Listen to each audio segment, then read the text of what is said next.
ನಮಸ್ಕಾರ. ವಿಶ್ವವಾಣಿ ಟಿವಿಗೆ ಸ್ವಾಗತ. ಯಾರು ಹೆಚ್ಚು ಬಲವುಳ್ಳವರು ಅವರಿಗೆ ಶತ್ರುಗಳು ಜಾಸ್ತಿ. ಕಡಿಮೆ ಬಲ ಇದ್ದರೆ ಶತ್ರುಗಳು ಕಡಿಮೆ. ಇನ್ನು ಬಲವೇ ಇಲ್ಲದೆ ಇದ್ದರೆ ಶತ್ರುಗಳೇ ಇಲ್ಲ. ಅಂಥವರಿಗೆ ನಮ್ಮನ್ನು ಕಂಡ್ರೆ ಭಯ. ನೀವು ನಮ್ಮ ಜೊತೆಗೆ ಇದ್ದರೆ ಸಾಕು, 2028ಕ್ಕೆ ಮತ್ತೆ ನಾವು ವಿಧಾನಸೌಧದಲ್ಲಿ ಪ್ರಮಾಣ ವಚನವನ್ನು ಸ್ವೀಕಾರ ಮಾಡ್ತೇವೆ. ಆ ಮೂಲಕ ಬಿಜೆಪಿಯವರನ್ನು ಹೆಗಲ ಮೇಲೆ ಹಾಕ್ಕೊಂಡು ಹೊರಣ ಅಂದಿದ್ದಾರೆ ಡಿ.ಕೆ. ಶಿವಕುಮಾರ್. ಹಾಗಾದರೆ ಮುಂದಿನ ಸಿಎಂ ನೀವೇ ಆಗ್ತೀರಾ ಎಂಬ ಪ್ರಶ್ನೆಗೆ ಮಾಡಿದ್ದಕ್ಕೆ ಡಿ.ಕೆ.ಶಿ ಏನಂದ್ರು ಗೊತ್ತಾ? ಇದೇ ಹೊತ್ತಿನ ವಿಶೇಷ. 2028ಕ್ಕೆ ನಾವೇ ಬರ್ತೀವಿ, ಬಿಜೆಪಿಯವರನ್ನು ಹೆಗಲ ಮೇಲೆ ಹೊರ್ತೀವಿ. ನಾನು ವೀರೇಶ್ ಶಿವಾನಂದ್ ಅಂಬಿ.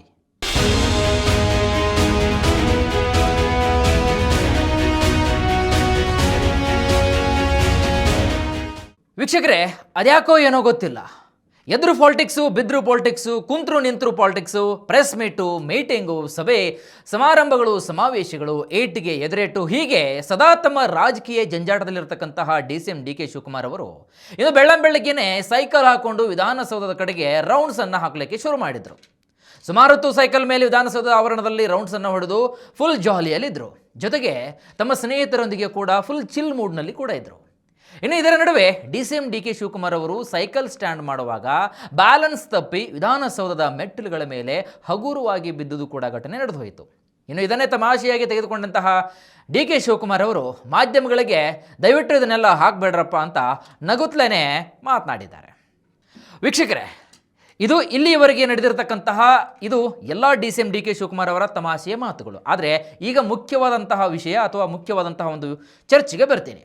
ಏನಪ್ಪ ಅಂದರೆ, ಸೈಕ್ಲಿಂಗ್ ರೌಂಡ್ಸ್ ಮುಗಿಸಿಕೊಂಡಂತ ಬಂದಂತಹ ಡಿ.ಕೆ. ಶಿವಕುಮಾರ್ ಅವರು ಮಾಧ್ಯಮಗಳೊಂದಿಗೆ RCB ಗೆದ್ದ ಮೇಲೆ ಬೆಂಗಳೂರಿನಲ್ಲದಂತಹ ಕಾಲು ತುಳಿತ ಪ್ರಕರಣಕ್ಕೆ ಸಂಬಂಧಪಟ್ಟಂತೆ ವಿಪಕ್ಷ ನಾಯಕರು ಸಿಎಂ ನಿವಾಸವನ್ನು ಮುತ್ತಿಗೆ ಹಾಕೋಕೆ ಪ್ರಯತ್ನ ಪಡ್ತವೆ ಅಂತ ಚಿನ್ನಸ್ವಾಮಿ ಕ್ರೀಡಾಂಗಣದ ಬಳಿ ನಡೆದಂತಹ ಕಾಲು ತುಳಿತದ ಘಟನೆಯನ್ನು ಅಥವಾ ಕಾಲು ತುಳಿದ ಹೊಣೆಯನ್ನು ಮುಖ್ಯಮಂತ್ರಿಗಳು ಹಾಗೂ ಡಿ.ಕೆ. ಶಿವಕುಮಾರ್ ಅವರು ಇದನ್ನು ಹೊಣೆ ಹೊರಬೇಕು ಅಂದಾಗ ಇದಕ್ಕೆ ಉತ್ತರಿಸಿರ್ತಕ್ಕಂತಹ ಡಿ.ಕೆ. ಶಿವಕುಮಾರ್ ಅವರು ಕಾಲು ತುಳಿತ ಪ್ರಕರಣದಲ್ಲಿ ನಮ್ಮನ್ನು ಟೀಕೆ ಮಾಡ್ತಾ ಇರುವಂತಹ ಬಿಜೆಪಿಯವರನ್ನು ಹೆಗಲ ಮೇಲೆ ಹೊರೋಣ, ಅವರನ್ನು ಕೂರಿಸಿಕೊಂಡು ಮೆರವಣಿಗೆ ಮಾಡೋಣ ಅಂತ ರಾಜ್ಯ ಮಾಲಿನ್ಯ ಮಂಡಳಿ ವಿಶ್ವ ಪರಿಸರ ದಿನದ ಅಂಗವಾಗಿ ಹಮ್ಮಿಕೊಂಡಿರತಕ್ಕಂತಹ ಮ್ಯಾರಥಾನ್ಗೆ ವಿಧಾನಸೌಧದ ಎದುರು ಚಾಲನೆ ನೀಡಿರತಕ್ಕಂತಹ ಡಿ.ಕೆ.ಶಿ ಅವರು ಮಾಧ್ಯಮಗಳಿಗೆ ಈ ಸಂದರ್ಭದಲ್ಲಿ ಉತ್ತರವನ್ನು ನೀಡಿದ್ದಾರೆ. ಉತ್ತರ ಪ್ರದೇಶ, ಮಹಾರಾಷ್ಟ್ರ ಹಾಗೂ ಅನೇಕ ರೈಲು ನಿಲ್ದಾಣಗಳಲ್ಲಿ ಕಾಲು ತುಳಿತ. ಉತ್ತರ ಪ್ರದೇಶದ ದೇವಸ್ಥಾನವೊಂದರಲ್ಲಿ 100 ಜನ ಕಾಲು ತುಳಿತಕ್ಕೆ ಒಳಗಾಗಿ ಪ್ರಾಣವನ್ನೇ ಕಳೆದುಕೊಂಡಿದ್ದಾರೆ. ಇದಕ್ಕೆಲ್ಲ ಯಾರು ಹೊಣೆ? 2 ದಿನಗಳ ಹಿಂದಷ್ಟೇ ನಾನು ಅಹಮದಾಬಾದ್ಗೆ ಹೋಗಿದ್ದೆ. ನಾನೇನಾದರೂ ಆ ಘಟನೆ ಬಗ್ಗೆ ಕೇಂದ್ರ ಸರ್ಕಾರವನ್ನು ಗುರಿ ಮಾಡಿದ್ದೀನ? ಇಲ್ವಲ್ಲ ಅಂತ ಖಡಕ್ಕಾಗಿ ಉತ್ತರ ನೀಡಿದ್ದಾರೆ. ಇನ್ನು ಬಿಜೆಪಿಯವರು ಇರುವುದೇ ಹೆಣದ ಮೇಲೆ ರಾಜಕೀಯವನ್ನು ಮಾಡಲು. ಅವರು ಎಲ್ಲ ಕಾಲದಿಂದಲೂ ಕೂಡ ಅದೇ ಕೆಲಸವನ್ನು ಮಾಡಿಕೊಂಡು ಬಂದಿದ್ದಾರೆ, ಈಗಲೂ ಕೂಡ ಮಾಡ್ತಿದ್ದಾರೆ. ಬಂದು ವೇಳೆಯಲ್ಲಿ ಗಂಗಾಧರ ಕೊಲೆ ಪ್ರಕರಣ ಸೇರಿದಂತೆ ಬೇಕಾದಷ್ಟು ಸಮಯದಲ್ಲಿ ಇದೇ ರೀತಿಯಾದಂತಹ ಒಂದು ವರ್ತನೆಯನ್ನು ಮಾಡಿದ್ದಾರೆ ಬಿಜೆಪಿಯವರು ಅಂತ ತಿರುಗೇಟು ಕೂಡ ನೀಡಿದರು. ಇನ್ನು ಕಾಲು ತುಳಿತ ಪ್ರಕರಣದಲ್ಲಿ ಯಾರ್ಯಾರಿಗೆ ಶಿಕ್ಷೆಯನ್ನು ಕೊಡಬೇಕು ಆ ಕೆಲಸವನ್ನು ಇದೀಗ ಸರ್ಕಾರ ಮಾಡ್ತಾ ಇದೆ ಕೂಡ. ಇನ್ನು ತನಿಖೆಗಾಗಿ ಏಕಸದಸ್ಯ ಆಯೋಗವನ್ನು ಕೂಡ ನಾವು ನೇಮಕ ಮಾಡಲಾಗಿದೆ. ಇಡೀ ದೇಶದಲ್ಲಿಯೇ 100 ಘಟನೆಗಳು ಕೂಡ ನಡೆದಿವೆ. ಆದರೂ ಕಾಂಗ್ರೆಸ್ ಪಕ್ಷ ಕೂಡ ಎಂದಿಗೂ ಹೆಣದ ಮೇಲೆ ರಾಜಕೀಯ ಮಾಡಿಲ್ಲ, ಮಾಡೋದು ಇಲ್ಲ ಅಂತ ಬಿಜೆಪಿಗೆ ಟಾಂಗ್ ನೀಡಿದ್ದಾರೆ ಡಿ.ಕೆ.ಶಿ. ಇನ್ನು ಬಿಜೆಪಿಯವರ ರಾಜಕೀಯ ತಳಹದಿ ಹಾಳಾಗಿರ್ತಕ್ಕಂತಹ ಮುಖ್ಯ ಕಾರಣ ಅಂತಂದರೆ ಈ ರೀತಿಯ ಆಪಾದನೆಗಳನ್ನು ಮಾಡ್ತಾ ಬಂದಿದ್ದಾರೆ.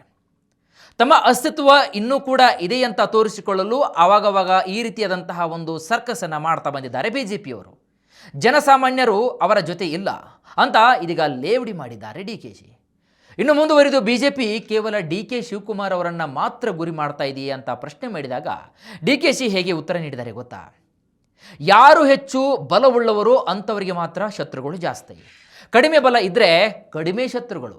ಇನ್ನು ಬಲವೇ ಇಲ್ಲದೆ ಹೋದರೆ ಅಂಥವರಿಗೆ ಶತ್ರುಗಳೇ ಇಲ್ಲ. ಅವರಿಗೆ ನಮ್ಮನ್ನು ಕಂಡ್ರೆ ಸ್ವಲ್ಪ ಭಯ. ಹಾಗಾಗಿ ನೀವು ನಮ್ಮ ಜೊತೆ ಇದ್ದರೆ ಸಾಕು, 2028ಕ್ಕೆ ಮತ್ತೆ ವಿಧಾನಸೌಧದಲ್ಲಿ ಪ್ರಮಾಣ ವಚನವನ್ನು ಸ್ವೀಕಾರ ಮಾಡ್ತೀವಿ ಅಂತ ಹೇಳಿದ್ದಾರೆ. ವೀಕ್ಷಕರೇ, ಇಲ್ಲಿ ಗಮನಿಸಬೇಕಾದಂತಹ ಒಂದು ಸೂಕ್ಷ್ಮ ಸಂಗತಿ ಅಥವಾ ಒಂದು ಸೂಕ್ಷ್ಮ ವಿಷಯ ಏನಪ್ಪಾ ಅಂತಂದರೆ, ಬರ್ತಕ್ಕಂತಹ 2028ರಲ್ಲಿ ಅಂದರೆ ವಿಧಾನಸಭೆ ಚುನಾವಣೆಯಲ್ಲಿ ಸಿಎಂ ಆಗಿ ಒಂದು ವೇಳೆ ಪ್ರಮಾಣ ವಚನವನ್ನು ನೀವು ಸ್ವೀಕಾರ ಮಾಡ್ತೀರಾ ಅಂತ ಪ್ರಶ್ನೆ ಮಾಡಿದಾಗ ಕಾಂಗ್ರೆಸ್ ಸರ್ಕಾರ ಪ್ರಮಾಣ ವಚನ ಸ್ವೀಕಾರ ಮಾಡುತ್ತದೆ ಅಂತ ಅಡ್ಡಗೋಡೆ ಮೇಲೆ ಒಂದು ದೀಪ ಇಟ್ಟಂತೆ ತುಂಬ ಡಿಪ್ಲೊಮೆಟಿಕ್ ಆಗಿ ಒಂದು ಉತ್ತರವನ್ನು ನೀಡಿದ್ದಾರೆ. ಆದರೆ ಸಿ ಎಂ ರೇಸ್ನಲ್ಲಿ ನಾನು ಕೂಡ ಇದ್ದೀನಿ ಎಂಬ ಸುಳಿವನ್ನು ಎಲ್ಲಿಯೂ ಕೂಡ ಬಿಟ್ಟುಕೊಟ್ಟಿಲ್ಲ ಡಿ ಕೆ ಶಿ.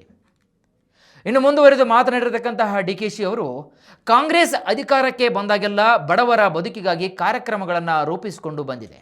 ಸಮಾಜದಲ್ಲಿ ಪುಟಾಣಿ ಮಕ್ಕಳಿಂದ ಹಿಡಿದು ಹಿರಿಯ ನಾಗರಿಕರವರೆಗೂ ಕೂಡ, ಯುವಕರಿಂದ ಮಹಿಳೆಯರವರೆಗೆ ಎಲ್ಲರಿಗೂ ಕೂಡ ಕಾರ್ಯಕ್ರಮ ನೀಡಿರುವುದು ಕಾಂಗ್ರೆಸ್ ಸರ್ಕಾರ ಮಾತ್ರ ಅಂತ DCM ಡಿ ಕೆ ಶಿವಕುಮಾರ್ ಅವರು ಮಾತನಾಡಿದ್ದಾರೆ.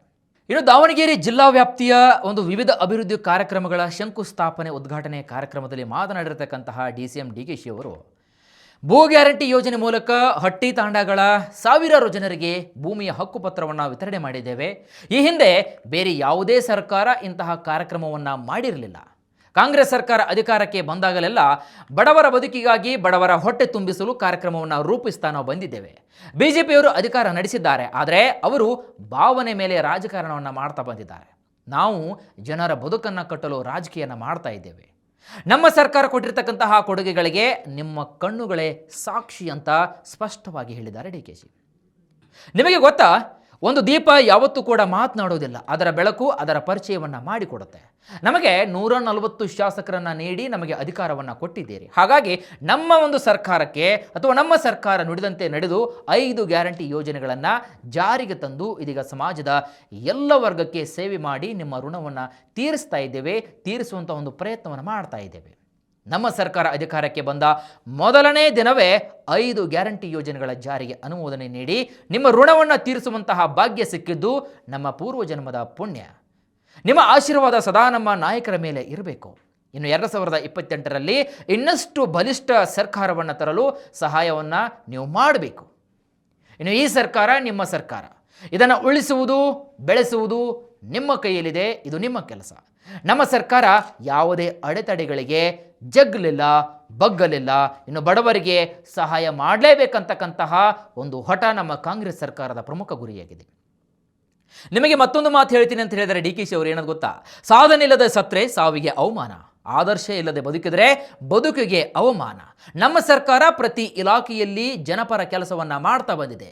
ಕಂದಾಯ ಇಲಾಖೆ ಆಗಿರ್ಬೋದು, ಕೃಷಿ ಆಗಿರ್ಬೋದು, ನೀರಾವರಿ, ಗೃಹ, ಆರೋಗ್ಯ ಸೇರಿದಂತೆ ಹಲವಾರು ಇಲಾಖೆಗಳು ಸೇರಿ ನಿಮ್ಮ ಬದುಕನ್ನು ಕಟ್ಟಲು 4.8 ಲಕ್ಷ ಕೋಟಿ ಮೊತ್ತದ ಒಂದು ದೊಡ್ಡ ಬೃಹತ್ ಬಜೆಟನ್ನು ಈಗಾಗಲೇ ಕಾಂಗ್ರೆಸ್ ಸರ್ಕಾರ ಮಂಡಿಸಿದೆ ಅಂತ ಹೇಳಿದರು. ಇನ್ನು CM ಮನೆ ಮುತ್ತಿಗೆ ಹಾಕಿದಂತಹ ಬಿಜೆಪಿ ನಾಯಕರ ವಿರುದ್ಧ ಮತ್ತೆ ಕಿಡಿಕಾರಿರತಕ್ಕಂತಹ ಡಿ ಕೆ ಶಿ ಅವರು ಹೆಣದ ಮೇಲೆ ರಾಜಕೀಯ ಮಾಡೋದು ಬಿಜೆಪಿ ಮತ್ತು JDS ಕೆಲಸ. ನಾವು ಅಹಮದಾಬಾದ್ ವಿಮಾನ ದುರಂತದ ಬಗ್ಗೆ ರಾಜಕೀಯ ನಾವು ಮಾಡೋದಿಲ್ಲ. ಹೆಣದ ಮೇಲೆ ರಾಜಕೀಯ ಮಾಡುವುದು ಏನಿದ್ರೂ ಕೂಡ ಅದು ಬಿಜೆಪಿ ಹಾಗೂ JDSನ ಕೆಲಸ. ನಾವು ಅವರಂತೆ ನೀಚ ರಾಜಕೀಯವನ್ನು ಯಾವತ್ತೂ ಕೂಡ ಮಾಡಿಲ್ಲ, ಮಾಡೋದು ಇಲ್ಲ ಅಂತ DCM ಡಿ ಕೆ ಶಿವಕುಮಾರ್ ಅವರು ತರಾಟೆಗೆ ತೆಗೆದುಕೊಂಡಿದ್ದಾರೆ.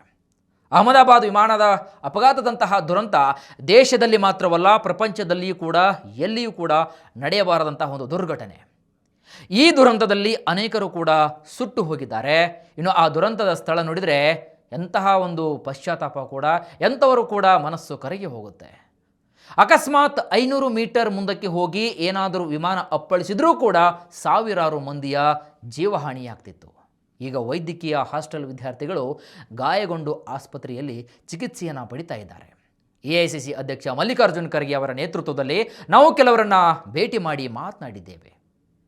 ಈ ಅಪಘಾತದ ಕುರಿತು ಬ್ಲ್ಯಾಕ್ ಬಾಕ್ಸ್ ತನಿಖೆ ಕೂಡ ಬರಬೇಕಾಗಿದೆ. ಕಾಂಗ್ರೆಸ್ ಪಕ್ಷದ ವತಿಯಿಂದ ಏನೇನು ಮಾಡಬೇಕು ಅದೆಲ್ಲವನ್ನು ಮಾಡಿದ್ದೇವೆ. ಹಾಗಾಗಿ ಇನ್ನು ಆ ಘಟನಾ ಸ್ಥಳಕ್ಕೆ ಹೋಗಿ ನಾವು ಸಾಂತ್ವನ ಕೂಡ ಹೇಳಿ ಬಂದಿದ್ದೇವೆ ಅಂತ ಹೇಳಿದರು.